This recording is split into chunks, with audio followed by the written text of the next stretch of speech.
어제 말씀에서 여호아스 왕과 그리고 여호야김 왕, 이 두 왕에 대한 이들의 최후에 대한 그런 예언 내용을 살펴보았습니다. 오늘은 고니아의 최후가 예언된 말씀을 함께 살펴봅니다.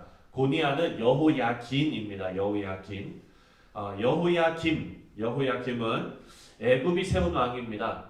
하지만 국제 정세는 빠르게 바벨론 쪽으로 기울고 있습니다. 그래서 강성한 바벨론이 여호야김, 명목적으로 애굽이 세운 그 여호야김이 다스리고 있는 유다를 쳐들어와서 성전 기물도 뺏어가고 약탈해가고 이런 일들이 있었습니다. 그 과정에서 여호야김은 바벨론의 반기를 들고 애굽과 주변 나라들하고 동맹을 맺기 시작합니다. 자꾸 바벨론과 그 척을 지면서 바벨론하고 대립각을 세우고 있는 다른 나라들하고 동맹을 맺습니다.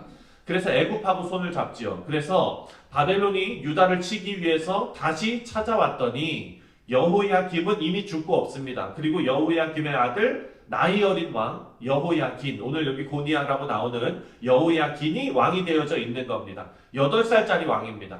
여호야긴이 아무것도 할 수 없지요. 8살이 뭘 하겠습니까? 어린아이가 왕이 되자마자 처음으로 맞은 상황이 뭡니까? 바로 그 당시 제일 센 나라 바벨론이 쳐들어오는 것이었습니다. 그래서 포로로 끌려가게 되죠. 오늘 본문을 보면 먼저 예루살렘에 대한 멸망이 언급됩니다. 21절과 22절을 우리 함께 다시 한번 읽겠습니다. 21절과 22절 시작. 내가 평안할 때에 내가 내게 말하였으나 내 말이 나는 듣지 아니하리라 하였나니 내가 어려서부터 내 목소리를 청종하지 아니함이 내 습관이라. 내 목자들은 다 바람에 삼켜질 것이요 너를 사랑하는 자는 사로잡혀 가리니 그때에 내가 반드시 내 모든 악 때문에 수치와 욕을 당하리라. 아멘. 여러분 21절 말씀을 보면서 가장 눈에 먼저 들어오는 것은 사실 맨 마지막 단어입니다. 내 습관이라. 이들의 습관이 뭐냐면 하나님의 말씀을 청종하지 않는 것이 습관이 되었습니다. 하나님의 말씀을 듣지 아니하리라 마음먹은 것입니다. 그게 언제부터 됐느냐? 21절 초반에 보니까 내가 평안할 때부터 그랬다는 거예요. 여러분 우리 미국에서도 그런지는 모르겠지만 제가 대학 시절을 보냈던 필리핀에서는요, 과속하는 사람이 너무 많았습니다. 거의 뭐 경찰이 잡을 수 없는 수준이고요. 그 중에 하나가 저였거든요. 네, 그래서 저도 여기서 뭐 빠져나갈 수는 없지만 그 과속도요, 사랑하는 성도님들, 습관이라는 거예요. 습관. 안 걸리면은 계속하게 되고요. 걸려도 또 시간 지나면 계속하고요. 이게 습관이라는 거예요. 내가 평안할 때 하나님께서 이들에게 심판을 아직 내리지 않으셨을 그 당시에 평안할 때 내가 내게 말하였으나, 하나님께서 계속적으로 말하였으나, 그러니까 무슨 얘기입니까? 사고 나지 않았을 때 과속하면 안 됩니다 라고 계속 얘기를 했으나 말을 듣지 아니하리라 하였나니 이것은 그들의 습관이라 라는 것입니다. 사랑하는 성도님들, 이게 반대로 우리가 적용하면 어떻게 됩니까? 하나님의 말씀을 청종하는 것, 하나님의 말씀으로 하루 시작하는 것, 하나님의 말씀을 품고 살아가는 것이 우리의 습관이 된다면 그 인생은 심판받는 인생이 아니라 그 인생은 영광의 자리에 들어가는 인생이 될 줄 믿습니다. 예루살렘의 멸망을 예고하면서 22절 말씀을 보니까 내 목자들, 너를 사랑하는 자들이라는 표현이 나옵니다. 이들은 모두 유다가 영원하리라고 생각했던 유다의 지도자들입니다. 이들이 모두 바람에 삼켜지고 사로잡혀가고 이렇게 멸망하게 된다라고 예언합니다. 역사적으로 바벨론의 포로로 잡혀가는 것을 말하지만 정치 군사적인 눈으로 이 시점을 바라보면 유다의 국력이 약해진 거예요, 그냥.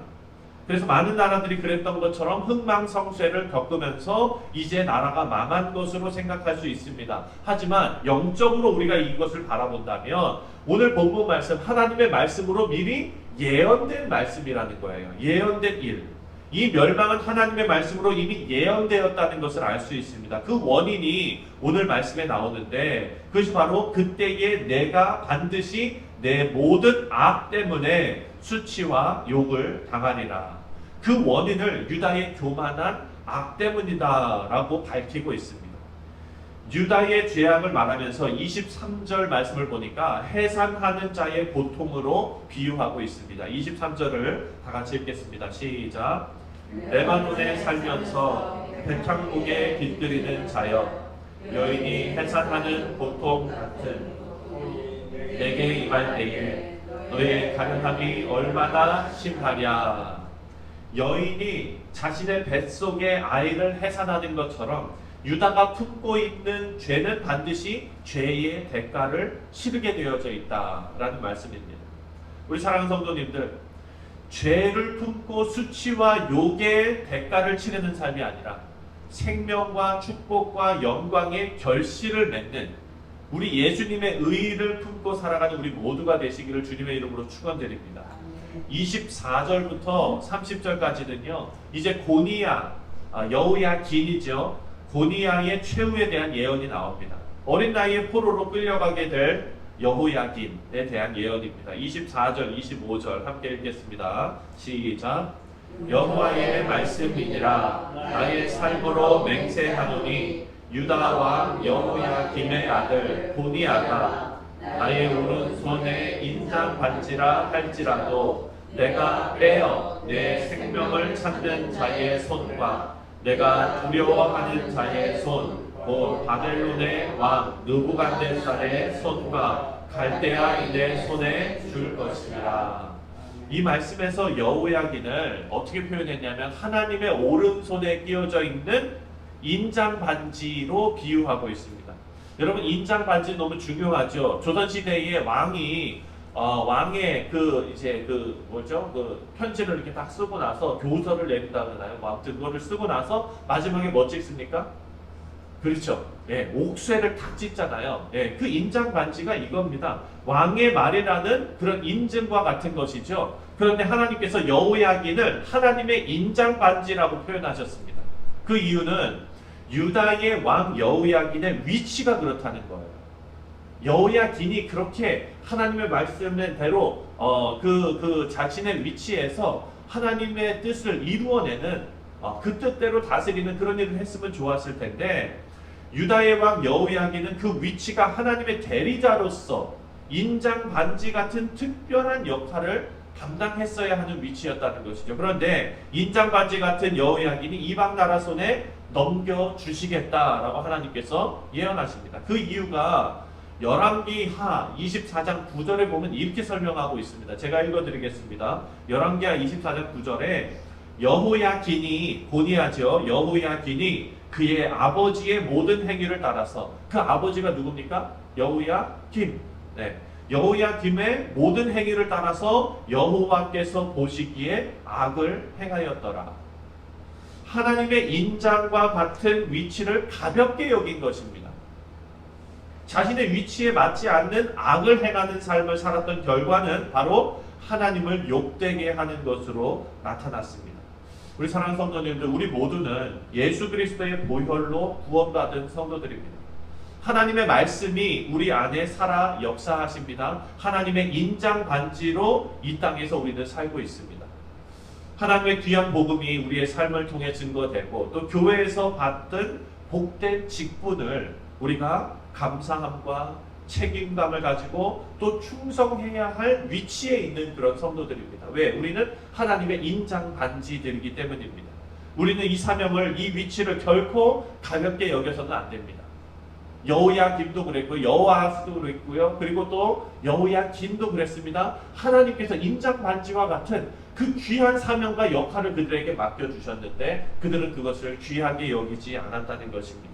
우리 사랑하는 성도님들, 열심과 충성으로 우리에게 맡기신 귀한 사명을 감당하고, 또한 그 직분과 사명에 대한 자부심 또한 우리도 가져야 한다라는 것을 알 수가 있습니다. 여러분, 우리는 그냥 수많은 성도 중에 하나가 아닙니다. 수많은 집사님들 중에 한 분이 아니고, 수많은 장로님들 중에 한 분이 아니고, 수많은 안수 집사님 중에, 수많은 목사님들 중에 하나라고 생각하면 안 됩니다. 우리는 모두 천사가 흠모할 만한 사명을 받은 그런 귀한 하나님의 인장 반지라는 것을 오늘 꼭 기억하시기를 바랍니다. 귀한 사명과 직분을 하나님께서 주신 것으로 여기고 그에 합당한 삶을 살아가시는 우리 믿음의 성도님들 다 되시기를 주님의 이름으로 축원드립니다.